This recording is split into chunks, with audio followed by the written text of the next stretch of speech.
NEET का जब से पेपर लीक का मामला सामने आया है तब से बहुत सारा सवाल खड़ा होता है भारत के शिक्षा व्यवस्था पे, जहां आए दिन बच्चे पेपर लीक के समस्या से परेशान हैं। लेकिन मोदी सरकार है कि विश्व गुरु बनाने में भारत को लगी हुई है, लेकिन जब शिक्षा ही सही से बच्चों को नहीं मिलेगा तो भारत कैसे विश्व गुरु बनेगा? मोदी जी बताइए ना।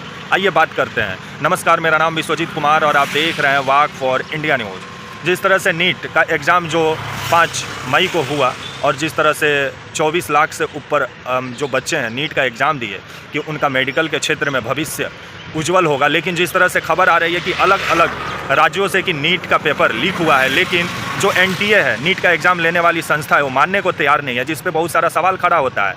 और जिस तरह से सुप्रीम कोर्ट अभी इस मामले पर नज़र बनाए हुए है और एनटीए सुप्रीम कोर्ट में ये गलती माना कि जो ग्रेस अंक दिया बच्चों को 15 से 63 बच्चों को सही नहीं था। उनका एग्ज़ाम दोबारा लिया जाएगा। 23 आपका जून को एग्ज़ाम होगा और 30 जून को रिजल्ट आएगा, लेकिन जो ग्रेस अंक है वो सही नहीं है और ग्रेस अंक दे करके एनटीए खुद सवालों में फंस गया है। लेकिन जो शिक्षा मंत्री धर्मेंद्र प्रधान है वो ये मानने को तैयार नहीं है कि जो नीट का एग्ज़ाम है उसमें धांधली हुआ है। लेकिन अगर पटना, आपका गुजरात, राजस्थान जैसे विभिन्न राज्यों से जिस तरह से खबर आ रही है कि नीट का पेपर लीक हुआ है, तो दोबारा एग्ज़ाम कराने में क्या जा रहा है शिक्षा मंत्री जी? दोबारा एग्ज़ाम करा दीजिए। लड़के तो यही मांग कर रहे हैं। 24 लाख लड़के सड़क पे बैठे हुए हैं और उनका ये मानना है कि इसमें बहुत बड़ा धांधली हुआ है, तो इसका सीबीआई से जांच होना चाहिए ताकि मालूम चले कि इसमें धांधली करने वाले कौन कौन लोग शामिल थे।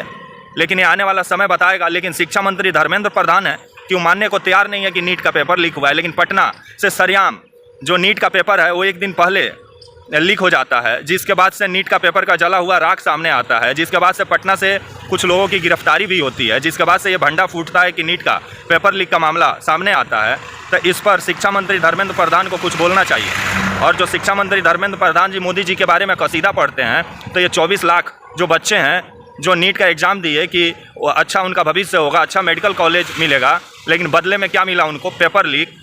और वो दोबारा सड़क पे उतरे हुए हैं कि ये एग्ज़ाम दोबारा लिया जाए, लेकिन एनटीए है कि मानने को तैयार नहीं है। लेकिन अब 8 जुलाई को सुप्रीम कोर्ट में ही मालूम चलेगा कि आने वाला 8 जुलाई को सुप्रीम कोर्ट इस पे क्या फ़ैसला सुनाता है। तब तक के लिए आप मुझे इजाज़त दीजिए और आप हमारे channel walk for India news को प्लीज़ लाइक और सब्सक्राइब और शेयर करना ना भूलें। तब तक के लिए नमस्कार, जय हिंद, वंदे मातरम।